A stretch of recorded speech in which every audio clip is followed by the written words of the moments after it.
I wasn't too convinced about these when I first saw them. I thought they looked like clown shoes. I know they're OGs, but you know who was the clown thinking that they looked like clown shoes? Me. I was the clown.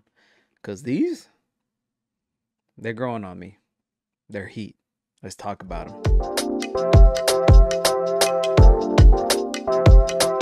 So, fun fact about the Jordan 12, this is the last Jordan that was sold originally in a Nike box. I believe the 13 was the first one where they actually, started making boxes on, with Jordan branding. So I think that's in itself iconic that this release actually came in a Nike box. At first I was a little bit confused, but then I did some research and yeah, that's the main reason why they kept it in the Nike box, which I think it's cool. It's really nice. But all in all, I hate Nike boxes. They're very basic. They're not as creative or as interesting as some of the Jordan boxes, especially the collage ones.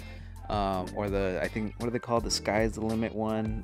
Those are a little bit better in my opinion. But again, I always say that I don't care about boxes, but it's presentation, like there's at least some importance to them. But again, basic Nike box all around. It features some of the orange that is very iconic to Nike. What I found really interesting here is the phrase here that says the following: engineered and built to the exact specifications of championship athletes from around the world.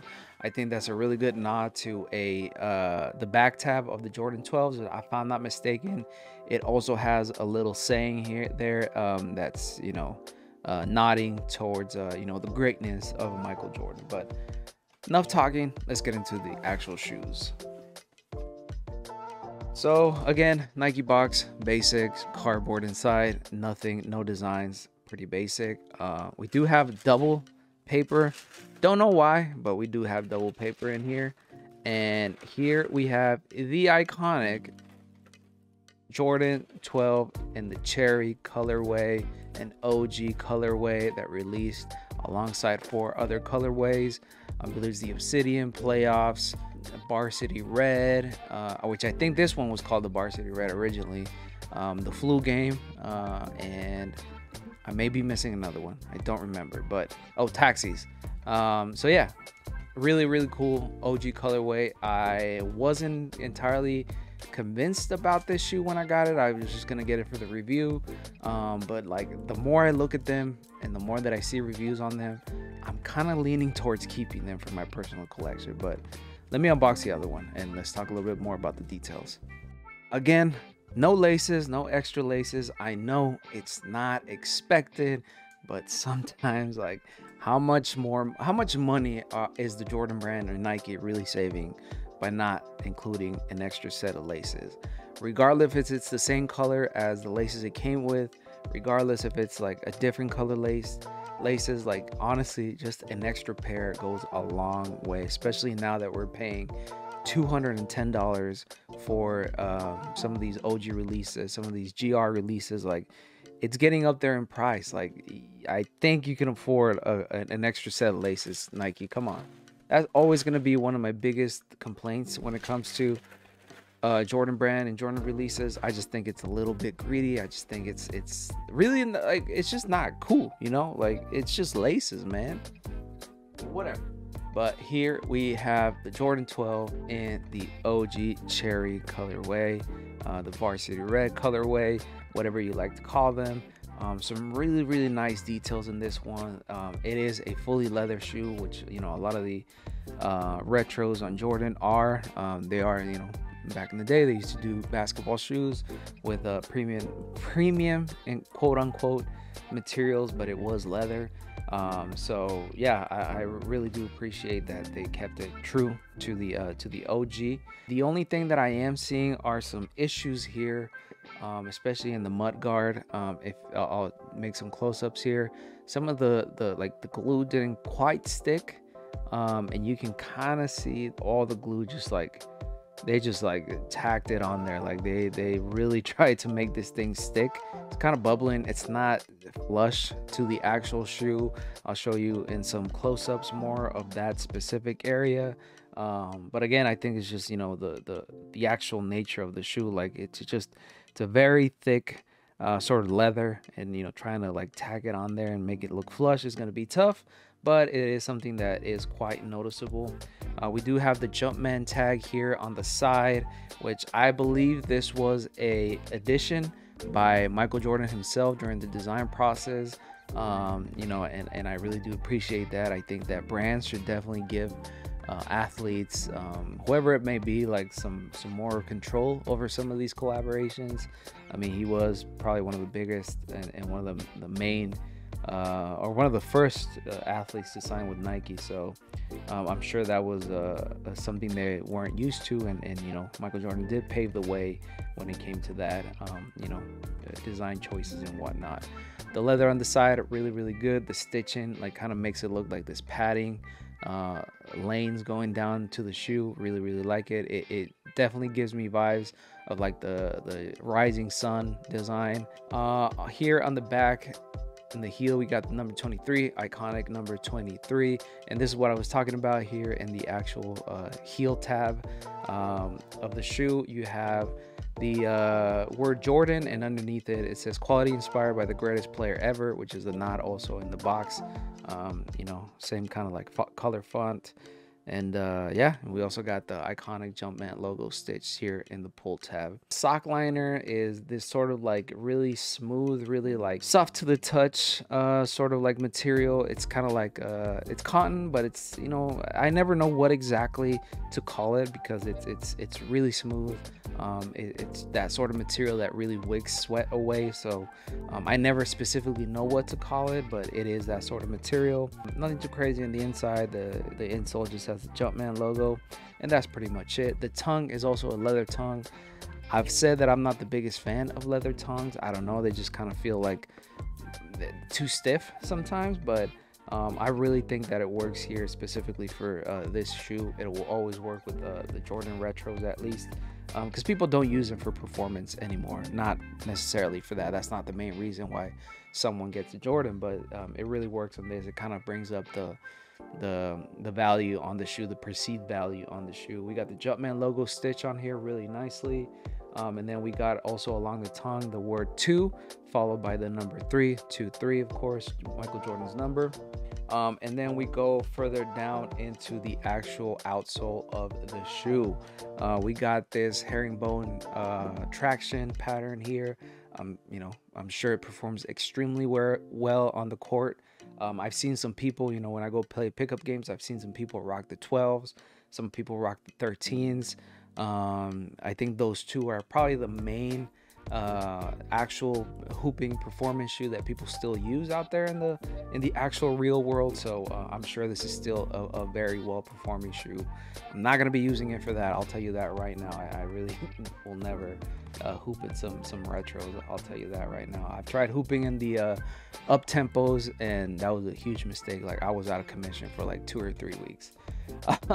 But also, I believe this is one of the first Jordans that actually show the or feature the fiber, the carbon fiber shank here in the midsection, and then they actually show it. You can see the actual material there, and you can actually touch the carbon fiber shank. I think that's really cool. It gives a lot of mobility to the, you know, both sections of your foot, the heel and the forefoot.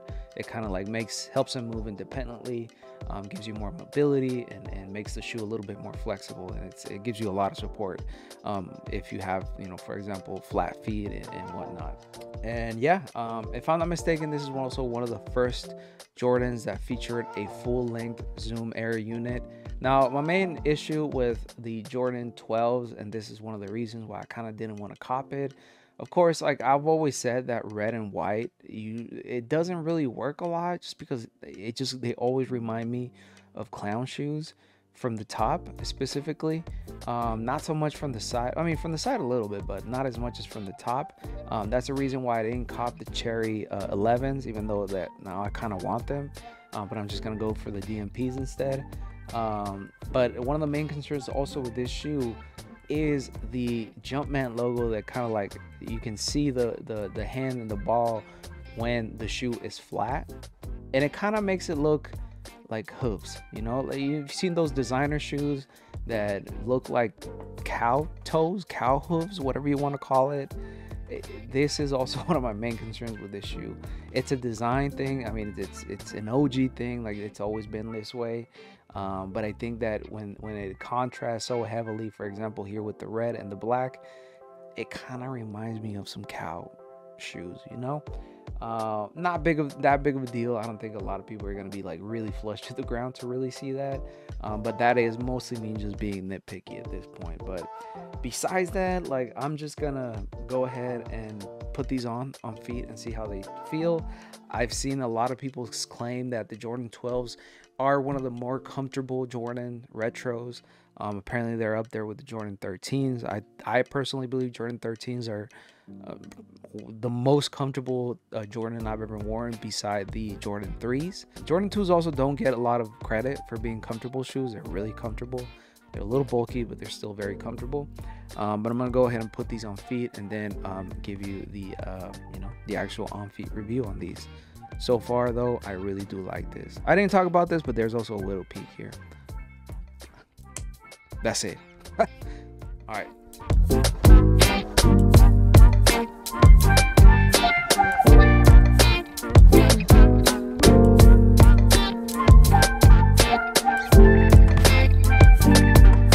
So all in all, you know, once on feet, these felt very, very form-fitting. They felt really close to my foot. They hugged it really nicely. So I can see why people like these shoes. I can see why people think they're comfortable.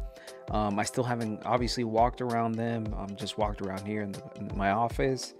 But I can definitely see why people really like these. I mean, form-fitting shoes, you know, shoes that really hug your foot like this one are basically really good for walking. They're, you know, they'll cover your feet pretty well. They'll stick to your feet pretty well. And even though they might be a little bit heavier than other Jordan shoes and, you know, just specifically walking shoes, I can see why people can walk on these for long periods of time. I mean, they're kind of like boots, to be honest, like just the way that they're designed. Michael Jordan loved luxury. He loved fashion. He loved all that kind of stuff. He loved boots. He loved Italian boots. He loved Italian shoes. And you can start really seeing like some more of those elements being at least represented in the Jordan 12s. They are quickly becoming some of my, you know, favorite pickups for this year. They're sort of like growing on me, man. Like, I don't know what it is about them, but I think it's the build quality. I just think that just how comfortable they are, and they're actually like how they look on feet is way different. Like, they just completely change. So if you're able to style these pretty nicely, like, you can pull off some amazing fits for this. And again, I think this is one of the better fall sneakers. I think this is gonna go great for some fall outfits. I mean, it's a sturdy shoe, it's a sturdy sneaker.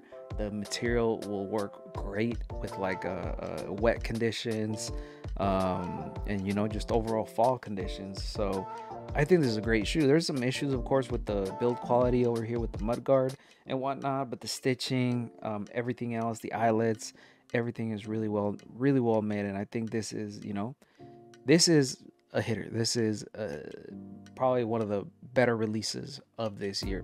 Jordan really gave us some amazing stuff for this year, 2023, and I think a lot of people will agree with that sentiment. I think 2023 is probably one of the better Jordan years. I mean, it is 2023, it is Jordan year, but I think they really went out this year, and I'm starting to like really appreciate, you know, looking back what they've done throughout the whole year.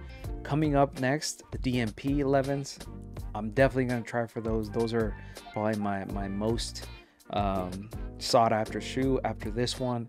And yeah, I can't wait to see what the Jordan brand drops next. But folks, you let me know down in the comment below. Do you like the Jordan 12s? Are you going to be copying these? I got these on the shock drop, but I do believe they drop later next week on the sneakers app, if I'm not mistaken. I think it's like October 28th or so. Check your apps, check your sneakers app. But I was able to cop these on the shock drop, which wasn't much of a shock because everybody kind of knew already. So I'm really lucky that I was able to cop these. At first I didn't want them, but now that I have them, I'm like, yeah, I'm gonna keep these. I gotta have OGs, man. I just gotta have OGs in the collection. But folks, let me know down in the comments below what you think of the Cherry 12s. I've been True Fernie. This has been Shoe Fernie. If you like this video, go ahead and give it a thumbs up and subscribe. If you didn't like this video, go ahead and give it a thumbs down, because believe it or not, every single bit helps. Y'all have been showing me a lot of love on the recent reviews and some of my shorts, so I really do appreciate that. Thank you very much. Links to my socials are down below. Please make sure to follow me on Threads, where I spend most of my waking hours talking about sneakers, world events, gaming. Those are probably my main 3 things, like sneakers and gaming, mixed in with a little bit of like real life stuff. So make sure to follow me over on Threads, where I spend most of my waking hours.